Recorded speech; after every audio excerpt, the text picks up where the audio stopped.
Hello and welcome to discussion today on Rajya Sabha TV. I'm Tina Jha.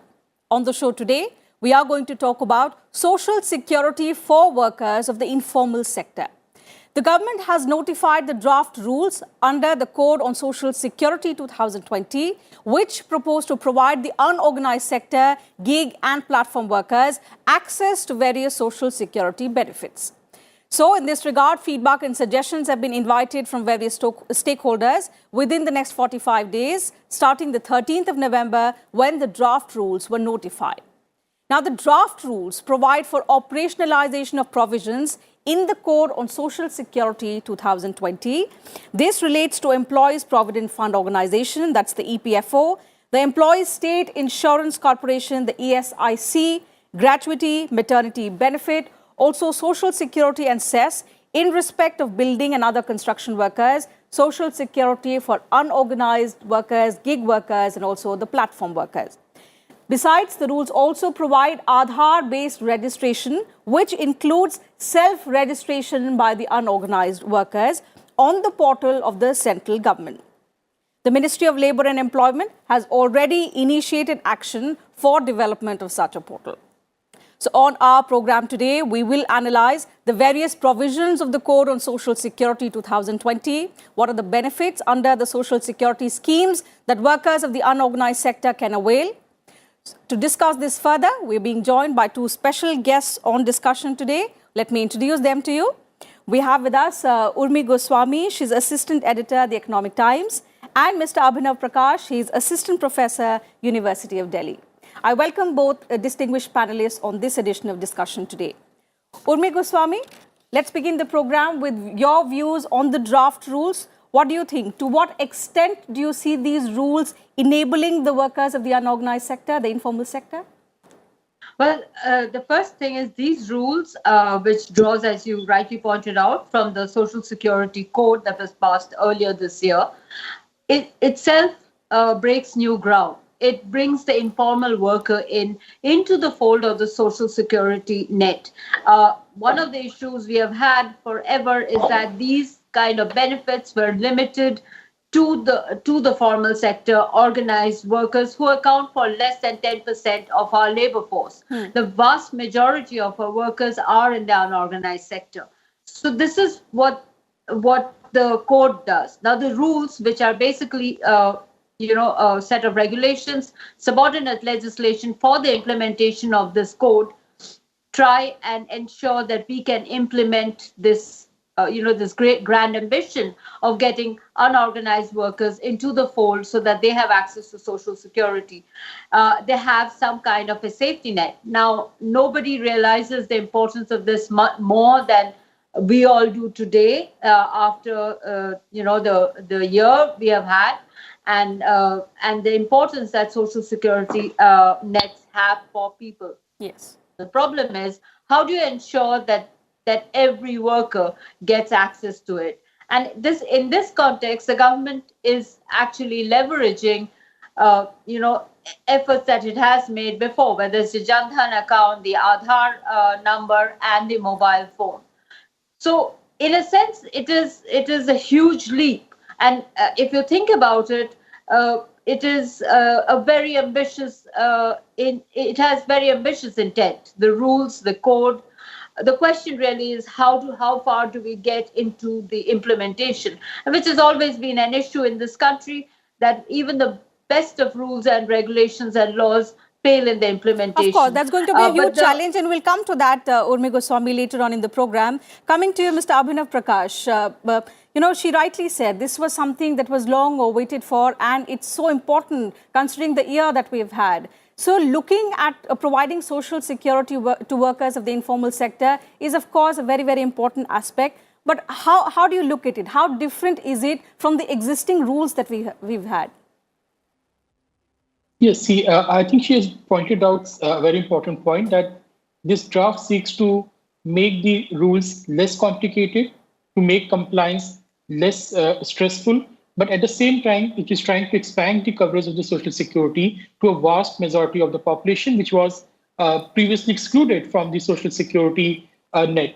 Basically, the model which we had so far is that your social security entitlements were tied to your job, and your place of work. So your point of provision was your place of work.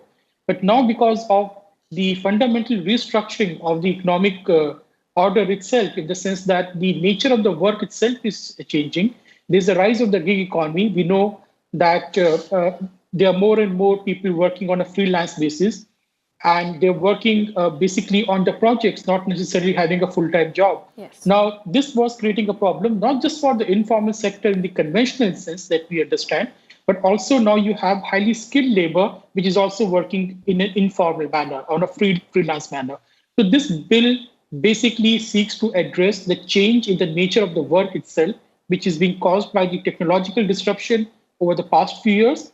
And I think in that sense, it is a very, very important, draft which seeks to address that.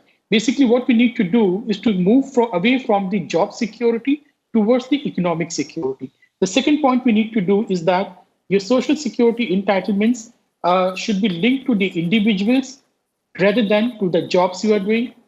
Other point is that the local government needs to be empowered, and it needs to be strengthened so that they can take appropriate action regarding the economic activities happening within their jurisdiction.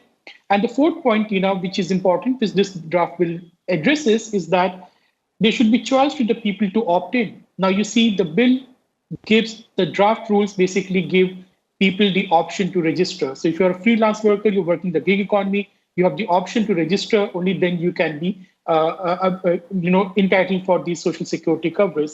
So in that sense, this draft bill addresses all these 4 points.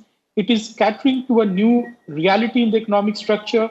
And I think this is a bill for the coming years, for the coming decades, which seeks to address a new kind of informality, not the old for informality alone. Okay. Urmi Goswami, we'll come to the registration process, the kind of problems that, of course, we expect from workers of the informal sector who might not be as aware as they should be. And the government, of course, faces an uphill task in terms of creating awareness. But before that, let's try and understand how can these workers avail benefits under the various social security schemes, under the provisions that are there, the draft rules that have been framed by the government? As you pointed out, and as Professor Prakash pointed out, the onus really is in many ways on the worker. And I will go a step further and say that the rules create a sort of balance. Whereas you have in all cases, even the employer or the provider of that employment, even if it is a short term or a longer term or project basis, has certain accountabilities. The welfare boards have an accountability, but so does the worker. So in a sense, it's like everybody is involved to get the system moving. So the registration is actually Aadhaar based. Now that, in a sense, the problem is that there is a whole range of workers. You have the higher end skilled workers who are now either they're gig workers, so they're doing they can be higher end skills. Then you have a medium level, which are platform workers. And I'm not saying these are homogeneous groups. I'm just making broad categories. So where you have people involved with the Ubers and the Olas, which are platform based. And then you have the construction worker, the real estate worker, and very traditionally what we understand as informal sector worker. Now, that is the largest group. The last group is the largest group. But one of the things that we are having is that each one needs to be able to register themselves on the basis of their Aadhaar number. Now, this is where you're going to have a problem, because whereas the higher end of the informal sector is aware of both the systems and of their rights and their dues, the other end may have a problem. So that's where a lot of work needs to be done in terms of, getting people registered, ensuring that they are being able to sort of put themselves as recipients of this of these welfare schemes or welfare benefits. Now, that I think is where a crucial sort of attention needs to be placed, both, and this is not something that the rules can do really. This is something that has to come analogous to the rules. How do you ensure that more and more people are enrolling themselves. And I think that is the critical issue on registration that I would like to highlight. Yes. Abhinav Prakash, what do you think? Two problems that she's rightly pointed out. First is about, of course, the lack of awareness. There are going to be a whole range of workers associated with the scheme. So when we talk about the low-end workers who perhaps might not be aware of the program, and number two, they might not be aware of the self-registration procedure. So how can this be ensured that all workers come on board and avail the benefits that they are due for? True, I think that's a very valid point regarding this draft rule, is that you have, so far the Social Security was ensured because your employer were basically obliged to provide you certain benefits, and it was enforced not just by the government, but also by the labor union and the trade union. So you had the unions of these unorganized workers working in construction sector. So there was this scope of collective bargaining. Now, with the kind of change we are seeing in the overall structure, as I talked about, that this collective bargaining is going down. So there's individualization of the labor. Now, we have to take care that that does not destroy the labor's ability to seek redress for their issues, whether it's economic, social, or other kind of issues. So now the government needs to basically focus on this thing, creating a new kind of a network, a solidarity network, not necessarily the old style trade unions, because we know they no longer work, because now you no longer have a regular job, so they don't work, right? Their scope is gone. So new kind of labor, organizations needs to come up, which can ensure the compliance by the employers, which can do some kind of collective bargaining for their working conditions and so on, and also ensure that the government rules are actually implemented on site, because you can't just rely on the officials or the officers to do that. And as far as the district divide is concerned, I think that is going to be the major challenge, because we have the largest number of labor are in the construction sector. They are very disempowered, they're not literate, they don't know their rights. So I think that will require a very determined effort by the government agencies and the officials to actually make this thing happen. I think we should be, perhaps if it's Aadhaar-based registration, perhaps there can be centers which are meant where laborers can go and register themselves. So that will facilitate the access to this kind of service. Of course, of course. So these are areas that will require attention in the days to come. You spoke of, grievance redressal. So very often we'll see perhaps there could be disputes arising between the employer and the workers, maybe on the date of joining, when their registration, so since when they started working, could be one of the issues that could be of dispute, perhaps, and there could be several other disputes as well. So do the new rules provide for a dispute resolution mechanism or a grievance redressal for workers?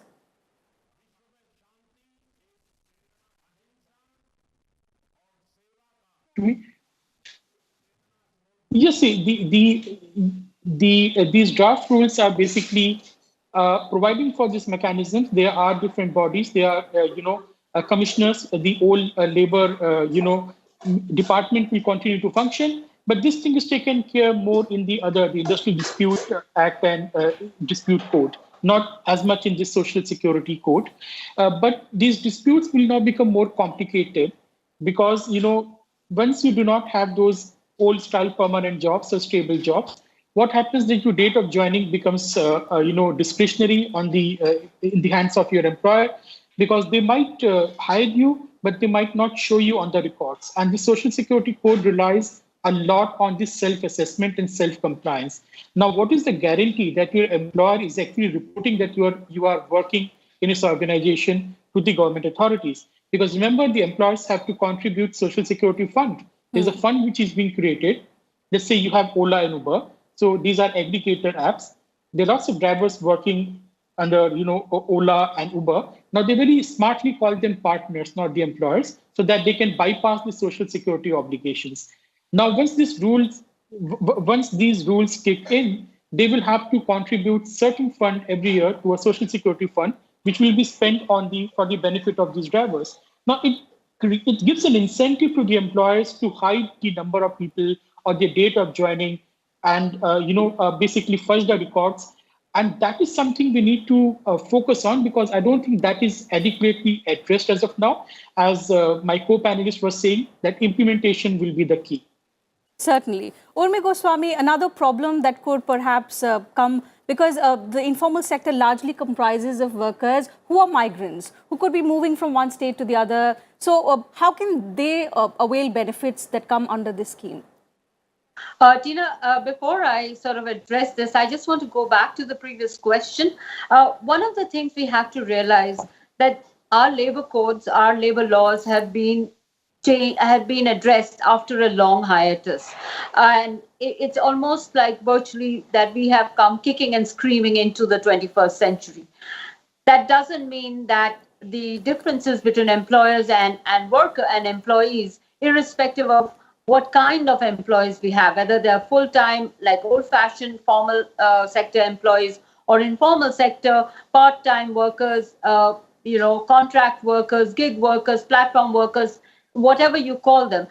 It doesn't mean those points of conflict don't exist. Unions or labor representatives still have a place. It is that they too have to adapt to the 21st century. You will have a place for workers coming together and finding common ground for either common bargaining or common resolution. You just have to find the new grammar for the 21st century.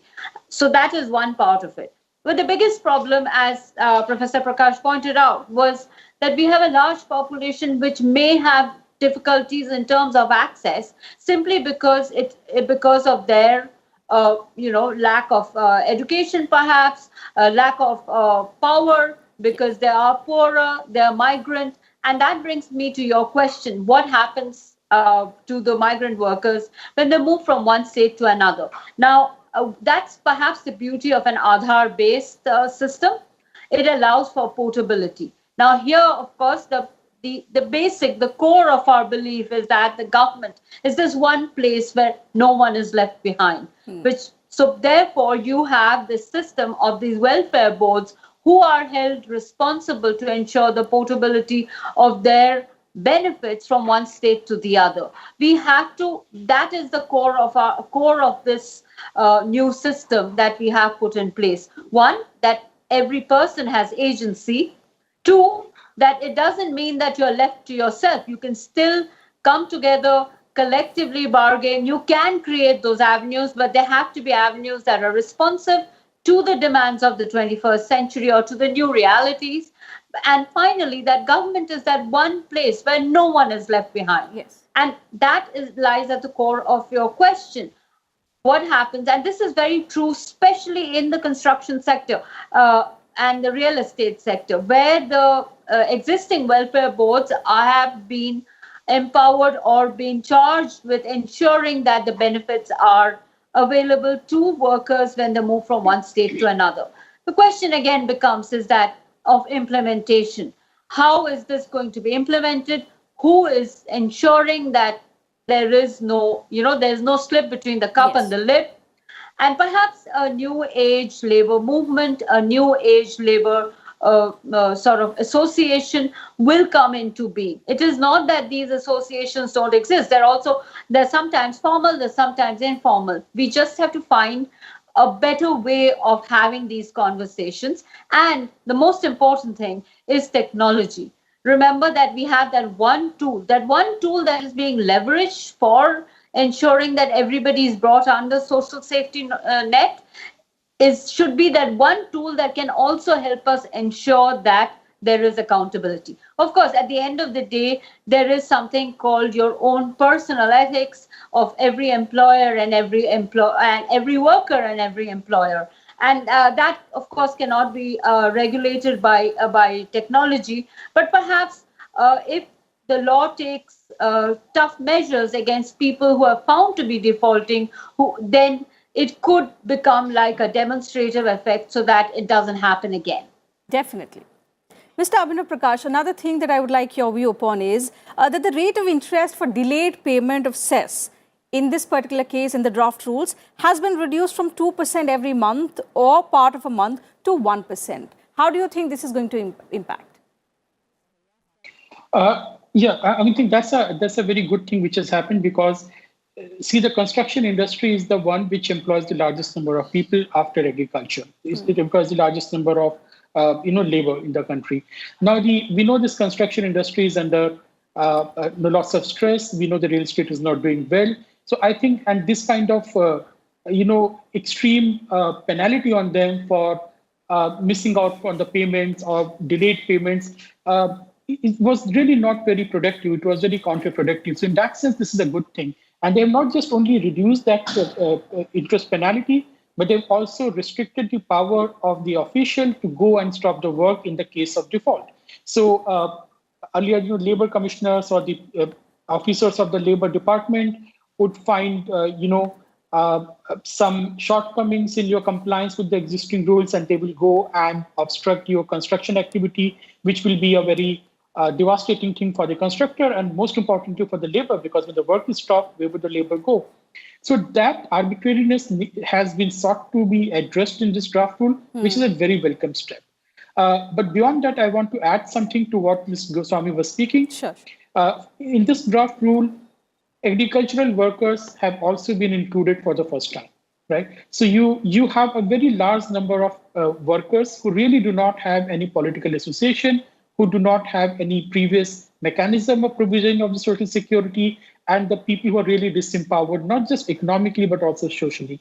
So now how that is to be implemented or how that will be implemented needs to be seen once we have the final draft rule and the things become in operation, things is operationalized. But I think this is a very well thought draft in the sense that they have taken care of lots of things, and especially they have tried to make it more compatible with the 21st century, as Ms. Goswami has pointed out. Sure, Mr. Prakash, all of this looks very good on paper. The draft rules actually ensure that, they enable, they strengthen the workers of the informal sector. But coming back to the question of effective implementation, we've spoken of several challenges, but what is the best way to ensure that these problems are taken care of and the workers of the informal sector avail the benefits that are meant for them? Two things I would say. One thing is that they really need to change the language in which they write their rules and regulations. Because as of now, the government language, the language of the government laws and their files is something which even literate people can't decipher. I think it's kind of deliberate that it opens itself to multiple interpretation.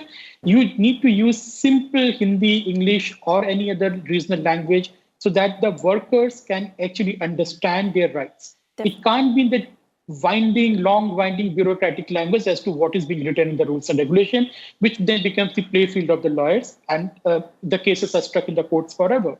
Second thing is data, right? So we are leveraging Aadhaar in implementation of these provisions, but we also need to have a population migration data, a proper NPR, National Population Register, so that we can track the people in this country, especially the migrant workers, so that they can get their benefit. Now, once you have a proper population data, then even your employers cannot fuzz the data beyond a point. They can't hide the people who are employed by their companies. So I think these two are very important things. Apart from, we need to, restructure our administrative departments, which are the general things which we need to do. But I think data is very important. And other thing is that the language in which rules and regulations are written and the government job is done, work is done, that needs to be reformed and restructured. Of course, the idea is to make it more transparent. And if you have things that the workers do not understand, and if they have to go across to middlemen, of course, the transparency and accountability thing, of course, comes into play.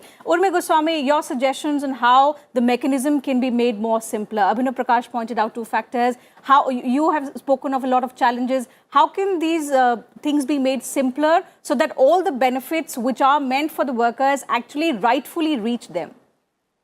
Well, the hallmark of good regulation is finding that sweet spot between compliance and access. Now, the way to do it really is to ensure that there is greater transparency, and this is not just in terms of building on the data factor that Professor Prakash pointed out, but it's also about ensuring that lower bureaucracy doesn't come in the way of people getting their benefits. Now, that's a problem we face a lot. This is a fact of life for especially the lower end of the informal sector worker. The gig worker, the platform worker may not face it, as much, but definitely the construction worker or the other migrant labor will face this problem. And that is where we have to ensure compliance. And how do you ensure compliance and transparency? One of the ways is to get more involvement of local groups where some form of a group comes in. I'm not talking about self-help groups or anything. I'm talking about just workers coming together. There's more sharing of information that happens, greater awareness. That's, again, if you are aware, if you know what your rights are, you know what your benefits are. So transparency is, yes, in terms of the broader scheme of things, as Professor Prakash pointed out, but transparency also in implementation, what is happening at the lower bureaucracy level, how to ensure that nothing gets lost in translation at that level, because that is where the problem lies. And transparency in terms of awareness of benefits, it has to be, for far too long we have had rules and regulations and laws which are good, and the social code and the regulations are particularly in the good category. We are perhaps one of the few nations that have actually have laws, have put in a code that deals with gig workers. We have seen very recently in the US, you had the Proposition 22 in California, which again was about people, how you ensure benefits for platform workers. Yes. The group of workers today whom we call platform workers. So you are seeing that we have, in that sense, progressive thinking that's happening with a desire to ensure social safety net for everyone. Yes. But the problem we have had in this country is that we don't have it. We don't have the proper implementation and compliance. So both of those things have to happen. And for that, the only cures are transparency at each level. Certainly. And the other is awareness. So, and ensuring that the grievance redressal mechanisms or the way of approaching authorities is not so complicated and onerous that those who are approaching decide it's not worth their effort. Of course. So if we can do these three things, we will be closer to translating the effects, the code and the rules into reality. The other thing that I would suggest is that many of these things, we are all moving into uncharted territory. The nature of work is changing. So we should ensure that there is an openness to revisiting the code and the regulations, not under pressure from the lobby, but to streamline, to tinker so that we have better compliance and better better compliance and better implementation. Sure. So valuable suggestions coming in there from both our panelists. They say the draft rules, of course, are a welcome step, a huge step by the government, but implementation is going to be a huge problem that the government has to take care of. And in this regard, various suggestions pointed out by both our panelists. Thank you, Mr. Abhinav Prakash and Urmi Goswami, for joining us on discussion today, putting things into perspective for us and for our viewers. Well, with that, I'll have to wrap the program today. We'll be back same time tomorrow with another topic of discussion with distinguished panelists joining us on the program. You can also watch our program on YouTube and send us your feedback and suggestions. Thank you very much for your time.